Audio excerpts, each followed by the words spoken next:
آج اگر کوئی سسٹم کمزور ہے، حکومتیں کمزور ہیں، ادارے کمزور ہیں، وہ کمی بیشی کرنے والوں کو، زیادتی کرنے والوں کو اپنی گرفت میں نہیں لا سکتے، یا جو اس سے اوپر بیٹھے ہوئے ہیں وہ خود اس جرم میں مبتلا ہیں، اور اس جرم میں مبتلا ہونے کی وجہ سے اپنے نیچے کے لوگوں کو وہ پکڑ نہیں سکتے کیونکہ وہ خود مجرم ہیں۔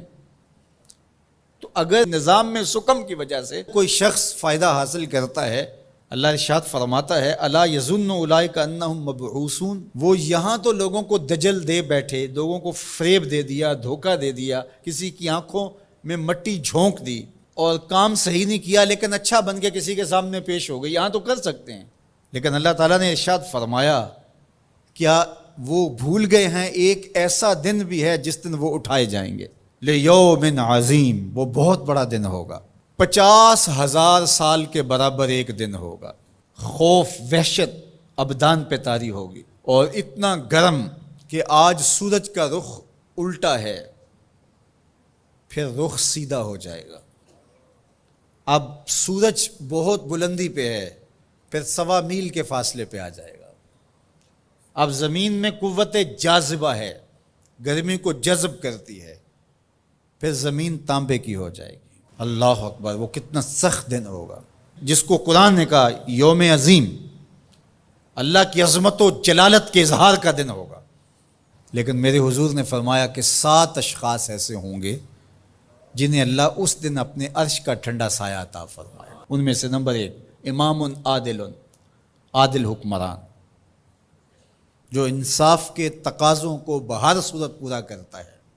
اگرچہ قریبی ہی کیوں نہ ہو۔ دوسرا شخص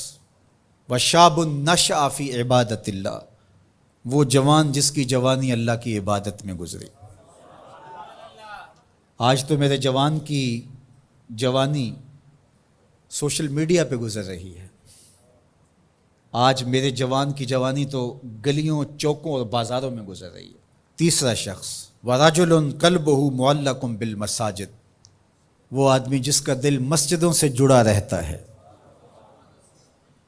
مسجد سے نکلنے کو جی ہی نہیں چاہتا۔ کتنے خوش نصیب لوگ ہیں جو مسجدوں کے ساتھ جڑے ہوئے ہیں۔ ایک روایت میں فرمایا جس شخص کو مسجد کی دیکھ بھال کرتے دیکھو، مسجد کی صفائی کر رہا ہے، وہاں پڑی ہوئی کوئی نامناسب چیز اٹھا رہا ہے، مسجد میں روشنی کا انتظام کر رہا ہے، مسجد میں خوشبو کا انتظام کر رہا ہے، مسجد کے کاموں میں لگا ہوا، اگر کسی شخص کو دیکھو اس کے ایمان کی گواہی دے دو، یہ بندہ مومن ہے، یہ مسلمان بندہ ہے۔ تو فرمایا چوتھا شخص وَرَجُلٌ دَعَتْهُ امْرَأَةٌ ذَاتُ مَنْصِبٍ وَجَمَالٍ فَقَالَ إِنِّي أَخَافُ اللَّهَ، وہ جوان جس کو کسی خاتون نے دعوت گناہ دی اور صاحب منصب بھی تھی، صاحب جمال بھی تھی، اور قدموں میں حسن بچھنے کے لیے خود بےتاب ہوا، اور اس جوان نے آگے سے کیا کہا انی اخاف اللہ، تیری بات کیسے مانوں، رب سے ڈر لگتا ہے۔ تو حضور نے فرمایا قیامت کے دن جب دھوپ کڑک رہی ہوگی اللہ اس کو اپنے عرش کا ٹھنڈا سایہ عطا فرماتا ہے۔ پھر ارشاد فرمایا وَرَجُلَانِ تَحَابَّا فِي اللَّهِ اجْتَمَعَا عَلَيْهِ وَتَفَرَّقَا إِلَيْهِ، وہ 2 آدمی جو اللہ کے لیے پیار کرتے تھے، جب آپس میں ملے تو اللہ کے لیے، اور آپس میں اگر ان کی دوری ہوئی تو وہ بھی اللہ کے لیے۔ رضائے الہی ان کا مقصود تھا، ان کی دوستی کا سبب اللہ کی رضا تھا۔ چھٹا شخص ارشاد فرمایا وَرَجُلٌ تَصَدَّقَ بِصَدَقَةٍ فَأَخْفَاهَا حَتَّى لَا تَعْلَمَ شِمَالُهُ مَا تُنْفِقُ يَمِينُهُ، وہ شخص جس نے صدقہ کیا اور اتنے مخفی انداز میں کیا کہ جو دائیں ہاتھ نے صدقہ کیا بائیں کو خبر بھی نہیں ہوئی۔ اللہ اکبر، ہم نے اپنے بزرگوں کا یہ مزاج دیکھا ہے کہ وہ دیتے ہوئے جس کو دے رہے ہیں اس سے بھی آنکھیں نہیں ملا رہے ہوتے کہ اس کو کوئی شرمندگی نہ ہو۔ اور 7واں شخص وَرَجُلٌ ذَكَرَ اللَّهَ خَالِيًا فَفَاضَتْ عَيْنَاهُ، وہ شخص جس نے تنہائی میں بیٹھ کے اللہ کا ذکر کیا، کوئی دیکھنے والا نہیں تھا، اکیلا بیٹھا تھا اور اللہ کا ذکر کر رہا، محبت الہی کی وجہ سے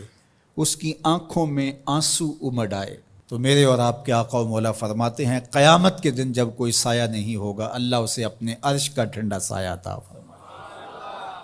اللہ ہمیں رحمت للعالمین کا صدقہ جہنم کی سختیوں سے نجات عطا کرے اور ایسے اعمال بجا لانے کی توفیق دے جو جنت کے راستے کا سبب بنے اور جہنم سے آزادی کا مجدہ جاں فضا بنے۔